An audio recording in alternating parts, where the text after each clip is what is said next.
பயிலுவோம் இயந்திர இயல் பழகு தமிழில்! அண்ணா பல்கலைப் பாடங்கள் பழகு தமிழில்!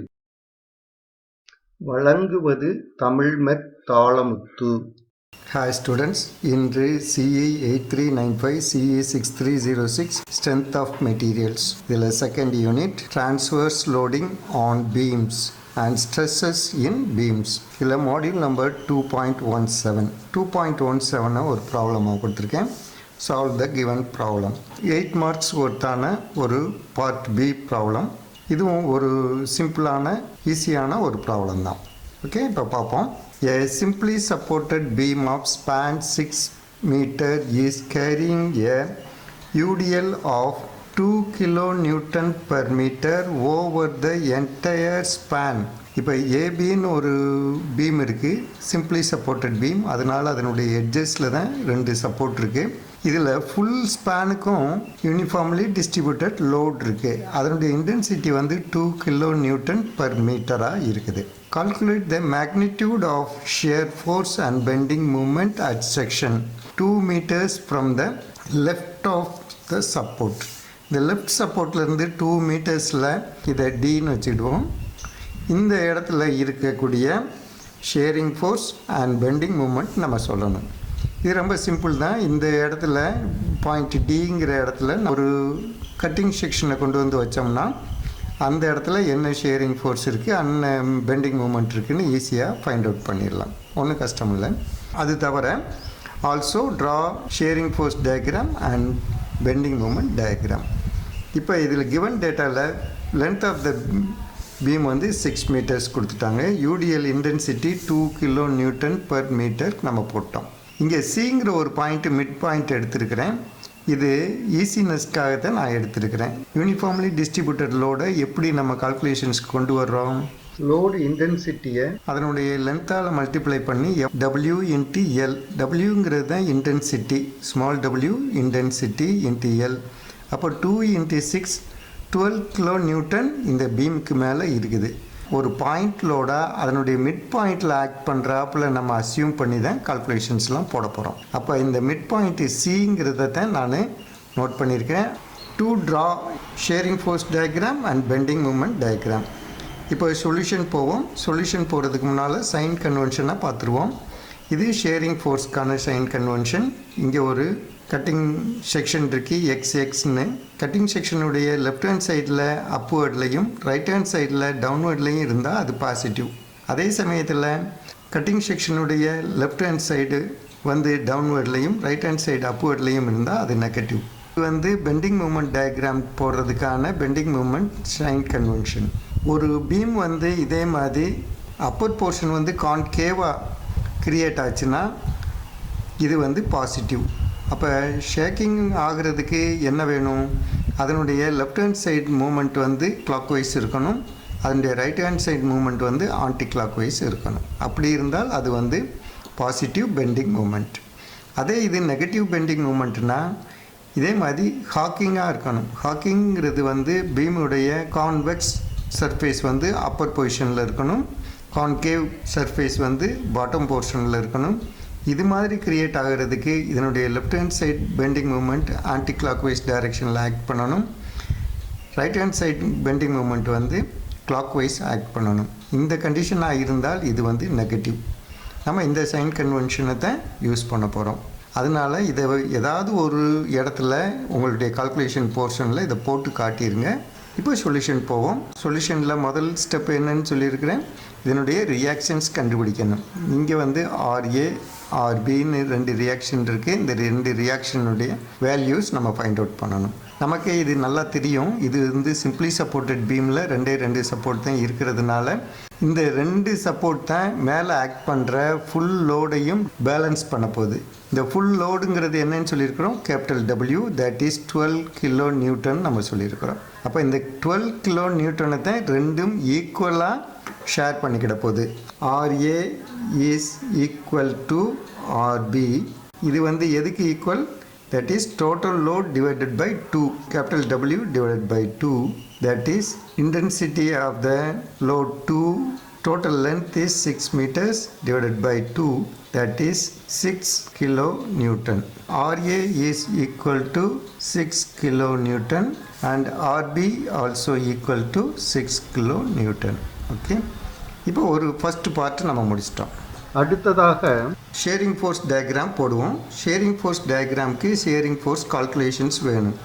Sharing force calculations point A முதல்ல நம்ம எடுத்துக்கிடுவோம். பாயிண்ட் ஏயில் வந்து ஷேரிங் ஃபோர்ஸ் என்ன இருக்குன்னு பார்த்தோம்னா, ஜஸ்ட் ரைட் ஆஃப் பாயிண்ட் ஏயில் ஒரு கட்டிங் செக்ஷன் நம்ம கொண்டு வந்து வச்சோம்னா, இந்த லெஃப்ட் ஹேண்ட் சைடில் இருக்கிறது ஒரே ஒரு ஃபோர்ஸ் தான் இருக்குது, அதுதான் ரியாக்ஷன் ஃபோர்ஸ். அது வந்து அப்வர்டில் ஆக்ட் பண்ணுது. ஒரு கட்டிங் செக்ஷனுடைய லெஃப்ட் ஹேண்ட் சைடில் அப்வர்டில் ஆக்ட் பண்ணால் இது positive. RA is positive. Value என்ன இருக்குது? 6 kilonewton பார்த்துருக்கோம். இது வந்து shear force at point A. இதை எடுத்துருவோம், RAங்கிறத எடுத்துருவோம். Shearing force at A is equal to plus 6 kilonewton. இப்போ shearing force at point B வந்து இங்கே ஒரு கட்டிங் செக்ஷனை கொண்டு வருவோம். இதனுடைய ரைட் ஹேண்ட் சைடில் ஒரே ஒரு ஃபோர்ஸ் தான் இருக்குது, அது RBயாக இருக்குது. RB வந்து அப்வர்டில் இருக்குது. ஒரு கட்டிங் செக்ஷனுடைய ரைட் ஹேண்ட் சைடில் அப்வர்டில் இருந்தால் இது நெகட்டிவ். அப்போ நெகட்டிவ் போட்டுருவோம். அதனுடைய வேல்யூ வந்து 6 kilonewton. ரெண்டு ரியாக்ஷன்ஸும் இப்போ நம்ம கண்டுபிடிச்சிட்டோம். ஷேரிங் ஃபோர்ஸ் அட் ரெண்டு பாயிண்டில் ஏபியில் கண்டுபிடிச்சிட்டோம். இனி சிங்கிற ஒரு பாயிண்டில் நம்ம ஷேரிங் ஃபோர்ஸ் என்னங்கிறத பார்ப்போம். இதுக்கு just right of the point சியில் நம்மளுடைய கட்டிங் செக்ஷனை கொண்டு வந்து வைப்போம். இதில் என்னென்ன இருக்குது? பாயிண்ட் ஏயில் இருந்து பாயிண்ட் சி வரையில் இருக்கக்கூடிய யூடிஎல் இருக்குது. வேல்யூ என்ன? இன்டென்சிட்டி வந்து 2, லென்த் வந்து 3, 6 kilonewton இந்த ஏரியாவில் ஆக்ட் பண்ணுது. அந்த ஏரியாவில் எந்த இடத்துல ஆக்ட் பண்ணும்? இங்கே மிட் பாயிண்டில் ஆக்ட் பண்ணுது. இது வந்து 6 kilonewton. ஓகே, நமக்கு இப்போ எந்த பாயிண்டில் ஆக்ட் பண்ணுறதுங்கிறது முக்கியம் இல்லை, என்ன டைரெக்ஷனில் ஆக்ட் பண்ணுதுங்கிறது தான் ரொம்ப முக்கியம். இதை வந்து W1 வச்சுக்கிடுவோம். W1 வந்து டவுன்வர்டில் ஆக்ட் பண்ணுது, RA வந்து அப்வர்டில் ஆக்ட் பண்ணுது. இது எல்லாமே கட்டிங் செக்ஷனுக்கு லெஃப்ட் ஹேண்ட் சைடில் இருக்கிறது. RAவை பார்த்தோம்னா கட்டிங் செக்ஷனுடைய லெஃப்ட் ஹேண்ட் சைடில் அப்வர்டில் இருந்துச்சுன்னா அது பாசிட்டிவ். அப்போ இங்கே நம்ம ப்ளஸ் போட்டுருவோம் RA. இந்த ஃபோர்ஸ் வந்து டவுன்வர்டாக இருக்குது, கட்டிங் செக்ஷனுடைய லெஃப்ட் ஹேண்ட் சைடில் இருந்துச்சுன்னா நெகட்டிவ். அப்போ நெகட்டிவ் W1. RA வந்து 6, W1 வந்து நம்ம 6ன்னு பார்த்துருக்கோம். ரிசல்டன்ட் வந்து 0 kilonewton ஆகுது. ஷேரிங் ஃபோர்ஸ் அட் C வந்து 0 ஆயிடுச்சு. இப்போ இன்னும் ஒன்று இருக்கிறது வந்து calculate the magnitude of shearing force 2 meters from the left சப்போர்ட்னு கொடுத்துருக்காங்க. லெஃப்ட் சப்போர்ட்லேருந்து 2 metersல இருக்கிறதுல இந்த இடத்துல பாயிண்ட் டியில் என்ன ஷேரிங் ஃபோர்ஸ் இருக்குதுன்னு பார்க்கணும். Shearing force at point D is equal to, நம்ம அதே மாதிரியே இந்த டி பாயிண்ட்டுக்கு ஜஸ்ட் ரைட்டில் ஒரு கட்டிங் செக்ஷன் எடுப்போம். இந்த இதில் என்னென்ன ஃபோர்ஸ்லாம் ஆக்ட் பண்ணுது? இதில் நல்லாவே தெரியுது, RAங்கிற ரியாக்ஷன் ஃபோர்ஸ் வந்து அப்வர்டில் ஆக்ட் பண்ணுது. இந்த டிங்கிறது வரையிலும் இருக்கிற யூனிஃபார்ம்லி டிஸ்ட்ரிபியூட்டட் லோடு வந்து இந்த பீமுக்கு மேலே ஆக்ட் பண்ணிக்கிட்டு இருக்கு, ஆனால் அது டவுன்வர்ட் ஃபோர்ஸாக இருக்குது. இதனுடைய மேக்னிடியூட் எப்படி பார்க்குறது? Intensity into distance. இன்டென்சிட்டி 2ஆக இருக்குது, இப்போ டிஸ்டன்ஸும் 2ஆக இருக்குது. அப்போ 4 kilonewton இருக்குது. இது வந்து டவுன்வர்டில் ஆக்ட் பண்ணிகிட்ருக்கு. இதுக்கு வந்து WD நம்ம நேம் கொடுத்துருவோம். கட்டிங் செக்ஷனுடைய லெஃப்ட் ஹேண்ட் சைடில் அப்வர்டில் இருந்தால் பாசிட்டிவ், அப்போ பாசிட்டிவ் RA. கட்டிங் செக்ஷனுடைய லெஃப்ட் ஹேண்ட் சைடில் டவுன்வர்டு இருந்துச்சுன்னா அது நெகட்டிவ், அப்போ நெகட்டிவ் WD. வேல்யூ சப்ஸ்டிடியூட் பண்ணுவோம். இது வந்து 6 minus 4 2 kilonewton. இது ஒரு ஆன்சர். 3 பாயிண்ட்டுக்கு நமக்கு வேல்யூஸ் தெரியுது, அதனால் ஷேரிங் ஃபோர்ஸ் டயக்ராம் ட்ரா பண்ணிடலாம். ஒரு வேல்யூ வந்து பாசிட்டிவாக இருக்குது, ஒரு வேல்யூ நெகட்டிவாக இருக்குது, இன்னொரு வேல்யூ வந்து 0வாக இருக்குது. அதனால் நியூட்ரல் லைனை இந்த இடத்துல எடுத்துக்கிடுவோம். இதுதான் AB. இதில் ஏல வேல்யூ வந்து ப்ளஸ் 6 kilonewton. இதை A' வச்சுருவோம், 6 kilonewton. பியில் வேல்யூ வந்து மைனஸ், இதை B' வச்சுருவோம், மைனஸ் 6 kilonewton இருக்குது. பாயிண்ட் சியில் வந்து இந்த வேல்யூ வந்து 0வாக இருக்குது, இதை C' வச்சுருவோம். இப்போ இதெல்லாம் ஜாயின் பண்ணிடலாம். A' ஜாயின் பண்ணியாச்சு, C'-ஐயும் A'-ஐயும் இப்போ ஜாயின் பண்ணுவோம். இப்போ C'-ஐயும் B'-ஐயும் ஜாயின் பண்ணுவோம். பிஏயும் பி டேஷையும் ஜாயின் பண்ணிடுவோம். இது வந்து பாசிட்டிவில் இருக்குது, நெகட்டிவ் சைடு இருக்குது. இந்த இடத்துல கரெக்டாக மிட் பாயிண்டில் வந்து இதனுடைய வேல்யூ வந்து 0வாக இருக்குது. ஓகே, இப்போ ஸ்கெச்சஸ் பண்ணிடுவோம். லீனியர் லைன் தான், ஸ்ட்ரைட் லைன்ஸ் தான். ஓகே, ஒரு பார்ட்டை முடிச்சிட்டோம். பெண்டிங் மூமெண்ட் டயக்ராம் வரையணும். பெண்டிங் மூமெண்ட் டயக்ராமுக்கு நம்ம பெண்டிங் மூமெண்ட் கால்குலேஷன்ஸ் போடுவோம். Bending moment calculations. Okay, first let us find the bending moment at the point A. MAன்னு வச்சுக்கிடுவோம். கட்டிங் செக்ஷனை இந்த பாயிண்ட் ஏலேயே கொண்டு வந்து வைக்கிறோம். இதனுடைய லெஃப்ட் ஹேண்ட் சைட் பார்த்தோம்னா எந்த ஃபோர்ஸுமே இல்லை, ஃபோர்ஸும் இல்லை, டிஸ்டன்ஸும் இல்லை. அப்போ அந்த பெண்டிங் மூமெண்ட் வந்து 0. அடுத்து bending moment at the point C பார்ப்போம். Just right of point C வந்து ஒரு கட்டிங் செக்ஷனை வைப்போம். இதனுடைய லெஃப்ட் ஹேண்ட் சைட் பார்த்தோம்னா என்னென்ன ஃபோர்ஸ்லாம் இருக்குது? ஆப்வியஸாக நமக்கு தெரியுது ஆர்ஏங்கிற ஒரு ரியாக்ஷன் ஃபோர்ஸ் இருக்குது. இது வந்து with respect to point C clockwise போகிறதா இருக்குது. கிளாக் வைஸ் போகிறதா இருக்கிறதுனால பாசிட்டிவ் ஆர்ஏ இன்ட்டு டிஸ்டன்ஸ் எவ்வளவு சியிலேருந்து ஏசி போட்டுருவோம். அப்புறம் இன்னும் வேறு என்ன லோடு இருக்குது? ஏசி வரையிலும் இருக்கிற யூனிஃபார்ம்லி டிஸ்ட்ரிபியூட்டட் லோடு வந்து டவுன்வேர்டாக ஆக்ட் பண்ணுது. அது எவ்வளவுன்னு பார்த்துருக்கோம். நம்ம W1 வேல்யூ பார்த்துட்டோம். எந்த லொக்கேஷனில் இது ஆக்ட் பண்ணுறாப்புல நம்ம இமேஜ் பண்ணணும்? ஏசி உடைய மிட் பாயிண்டில் ஆக்ட் பண்ணுறாப்புல இமேஜ் பண்ணணும். அப்போ ஏசி உடைய மிட் பாயிண்ட் வந்து சியிலேருந்து எவ்வளோ டிஸ்டன்ஸ் இருக்குது? 1.5 மீட்டர்ஸில் இருக்குது.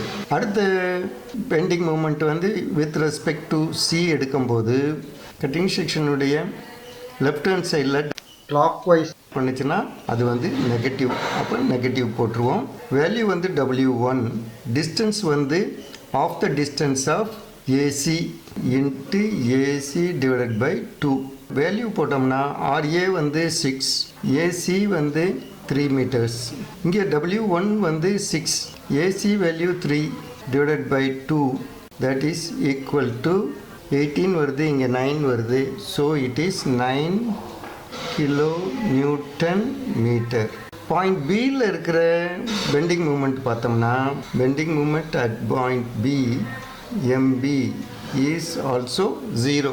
கட்டிங் செக்ஷனை இப்போ பிங்கிற லொக்கேஷனில் வச்சோம்னா அதுக்கு மேக்னிடியூட் 6 இருக்குது, ஆனால் டிஸ்டன்ஸ் இல்லை, 0 டிஸ்டன்ஸ். அப்போ அது வந்து 0. இன்னும் ஒன்று இதில் magnitude of bending moment at section 2 metres from the left support கேட்டிருக்காங்க. அப்போ இந்த பாயிண்ட் டியில் இருக்கிற பெண்டிங் மூமெண்ட் நம்ம என்னங்கிறத பார்க்கணும். Bending moment at point D எம்டின்னு வச்சுருவோம். ஜஸ்ட் ரைட் ஆஃப் டியில் நம்ம ஒரு கட்டிங் செக்ஷனை வச்சோம்னா இப்போ லெஃப்ட் ஹேண்ட் சைட் பார்க்கும்போது என்னென்ன ஃபோர்ஸ்லாம் இருக்குது? ஒன்று வந்து ஆர்ஏங்கிறது வந்து வித் ரெஸ்பெக்ட் டு டி வந்து கிளாக் வைஸில் மூவ் ஆகிறதா இருக்குது. கிளாக் வைஸில் மூவ் ஆகிறதா இருந்தால் பாசிட்டிவ். அது மேக்னிடியூடு வந்து ஆர்ஏ, டிஸ்டன்ஸ் வந்து 2 மீட்டர்ஸ் கொடுத்துருக்குறாங்க கிவன் டேட்டா. அடுத்து என்ன லோடு இருக்குது? இதில் டவுன்வேர்டில் WDங்கிறது ஒன்று ஆக்ட் பண்ணுது. அது வந்து WDங்கிறது வந்து டிங்கிற பாயிண்ட் வரையில் இருக்கக்கூடிய யூனிஃபார்ம்லி டிஸ்ட்ரிபியூட்டட் லோடு. அதை வந்து நம்ம பாயிண்ட் லோடாக கன்வெர்ட் பண்ணுறதுக்காக WDங்கிறத ஃபைண்ட் அவுட் பண்ணியிருக்கிறோம். அது வந்து intensity into distance, that is 4 kilo Newton work பண்ணுது. இது எந்த பொசிஷனில் ஆக்ட் பண்ணுறாப்புல நம்ம இமேஜ் பண்ணணும்? அதில் மிட் பாயிண்ட் ஆஃப் ஏடியில் ஒர்க் பண்ணுது. இது வந்து டவுன்வர்டில் ஆக்ட் பண்ணுறதுனால ஆன்டி கிளாக் வைஸ் டைரக்ஷன் போகுது. கட்டிங் செக்ஷனுடைய லெஃப்ட் ஹேண்ட் சைடில் ஆன்டி கிளாக் வைஸ் போச்சுன்னா அது நெகட்டிவ். லோடுடைய வேல்யூ WD, டிஸ்டன்ஸ் வந்து AD டிவைடட் பை 2, அதாவது mid point of AD. Value substitute பண்ணோம்னா RA வந்து 6 இன்ட்டு 2 மைனஸ் WD வந்து நம்ம 4 ஃபைண்ட் அவுட் பண்ணியிருக்கிறோம். 4 இன்ட்டு இது 2 divided by 2, that is 4. 12 minus 4, so 8 kilo Newton metre. இப்போ எல்லா இதுவும் ஃபைண்ட் அவுட் பண்ணியாச்சு. இது ஒரு ஆன்சர். இந்த 2 ஆன்சர் நம்ம கண்டுபிடிச்சாச்சு. ஒரு டயக்ராம் போட்டாச்சு, இன்னொரு டயக்ராம் போட்டோம்னா சரியாக போகுது. Okay, next bending moment diagram போடுவோம். இது 2 பாயிண்ட் வந்து 0வாக இருக்குது, ஒரு பாயிண்ட் வந்து ப்ளஸில் இருக்குது. அதனால் நியூட்ரல் லைனை கீழே எடுத்துக்கிடுவோம். A and B. இப்போ சிங்கிற இடத்துல எவ்வளோவா இருக்குது? 9 இருக்குது. இந்த இடத்துல வச்சுக்கிடுவோம். 9 கிலோ நியூட்டன் மீட்டர். இதில் வந்து ஸ்லாண்டிங்காக வர்ற ஸ்லோப் லைனாக இருக்குது. அப்போ இங்கே வந்து என்னவா இருக்கணும், கர்வ்ட் லைனாக வரணும். அதே மாதிரி இது நெகட்டிவ்லி ஸ்லோப்பாக இருக்குது, நெகட்டிவ் ஸ்லோப்புங்கிறதுனால இதையும் கர்வ்டாக போட்டு ஜாயின் பண்ணணும். இப்போ இது C dash bending moment diagram இப்போ நம்ம போட்டு முடிச்சிட்டோம். இதை ஸ்கெச்சஸ் பண்ணிடுவோம். இது வந்து பாசிட்டிவில் இருக்குது. இது வந்து ஒரு 8 மார்க் கொஸ்டினாக கேட்டிருக்காங்க. 8 மார்க் இது ஒருத்தான ஒரு ப்ராப்ளம். என்னுடைய channel AU Mech in Tamil. இதுக்கு நீங்கள் சப்ஸ்கிரைப் பண்ணுங்கள். சப்ஸ்கிரைப் பண்ணும்போது ஒரு பெல் சிம்பிள் வரும், அதையும் கிளிக் பண்ணுங்கள். கிளிக் பண்ணுறதோட அதில் ஆல்ங்கிற ஆப்ஷன் இருக்கும், அதையும் நீங்கள் கிளிக் பண்ணிங்கன்னா நான் ஒவ்வொரு மாடியூல் போடும்போதும் உங்களுக்கு நோட்டிஃபிகேஷன் வரும். அதை பார்த்து வரிசையாக என்னுடைய மாடியூல்ஸை பார்த்துக்கிட்டே வந்தீங்கன்னா உங்களுக்கு சிலபஸ் முழுவதும் கவர் ஆகிடும். நான் தமிழ்லேயே நடத்துகிறதுனால உங்களுக்கு எந்த சந்தேகமும் வராது, நல்லா புரிஞ்சுக்கிடுவீங்க. ஈஸியாக நீங்கள் கால்குலேஷன்ஸ் ஃபர்தராக போட முடியும். ஓகே, தேங்க்யூ ஃபார் வாட்சிங் my video. See you. Thank you.